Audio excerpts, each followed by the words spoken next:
So many of us have different reasons why we stop being compassionate, why we don't want to be compassionate, why we feel if another person is experiencing fear, another person's inner disturbance actually becomes your inner disturbance and you want to run away from that situation. One, you probably feel helpless, or you feel that other person is taking you for granted, just wanting attention and significance from you. There are so many reasons why you feel you need not be compassionate towards the other or feel the other person's pain. But do we want to grow in our compassion? Yes? Yes.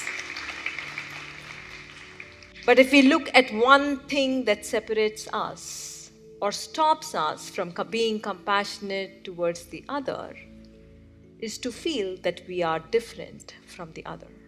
When you start feeling that you are different, then you will have all the reasons why you don't need to be compassionate towards the other. I am a Hindu, while you are a Catholic or a Jew. How do we connect? I am an Indian, or you are the rest of the world. How do we connect?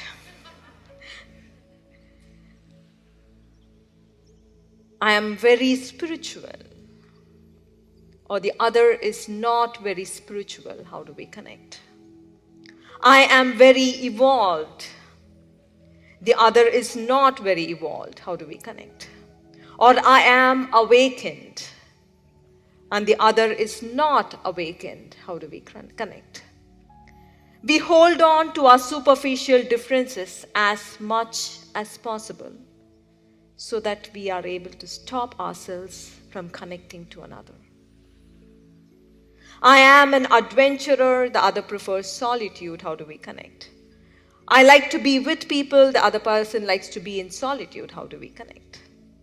So we look at the differences and we hold on to the differences very strongly so that we can stop ourselves from connecting to the other.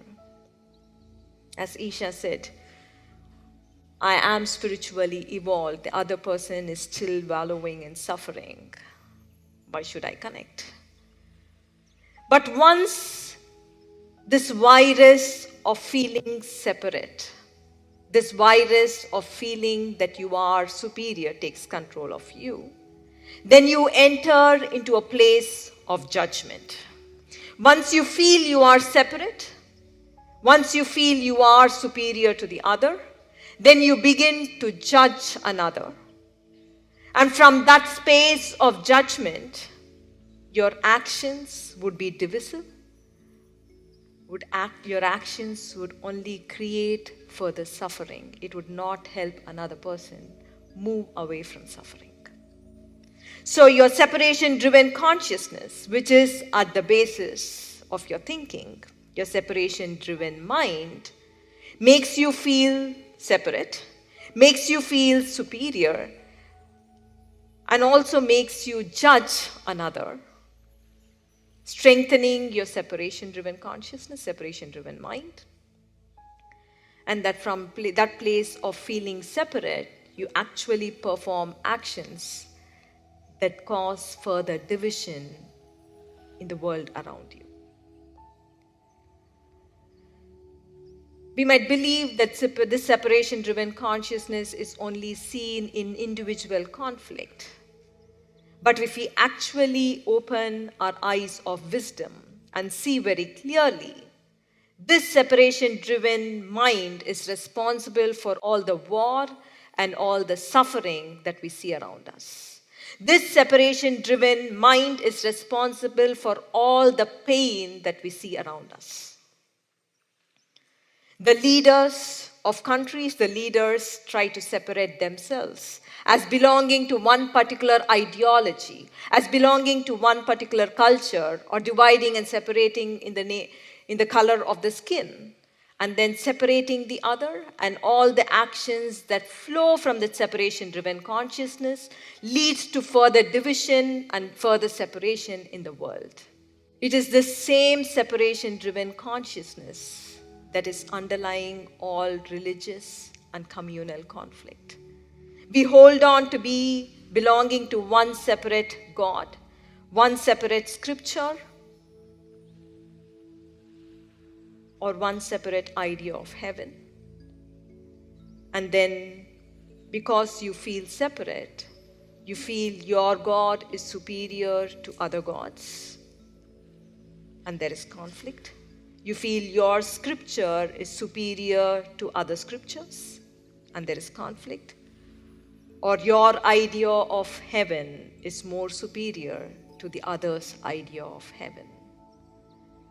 And you strengthen being separate, feeling superior, and then the actions that come from the superiority, from the separation-driven mind, causes the communal rift, the communal war, or the religious war in the world we see. At an individual level, at an organization level, at the level of the family, we see the separation-driven thinking or the separation-driven mind. It could be overt or covert. It could be explicitly vilifying another person, where you separate yourself, or it could be running in the undercurrent, where there is politics, where there is gossip, where you are eaten by this virus, where you are consumed by this virus of feeling separate. But are we really separate? Are we really different? If we move away from this separation, if we go into experience of life, my experience of joy is just the same as your experience of joy. My experience of love, when I have experience of love within or connection within, is just the same when you experience love and you experience connection within yourself. My experience of fear and your experience of fear is not different. It is not separate. My experience of sorrow and your experience of sorrow is just the same. If we move away from holding on to the superficial differences that we experience in our life, we are different, we are unique. But if we move away from holding on to it and move into oneness of human experience, then we will awaken to compassion. If there is anything that is stopping you from feeling connected, if there's anything that is making you feel separate, just know that you need to bring attention to that separation-driven mind.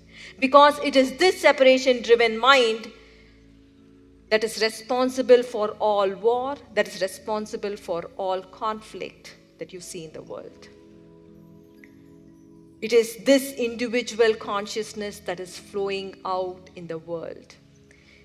And every one of you are instruments of change to create a better world. You are the peacemakers.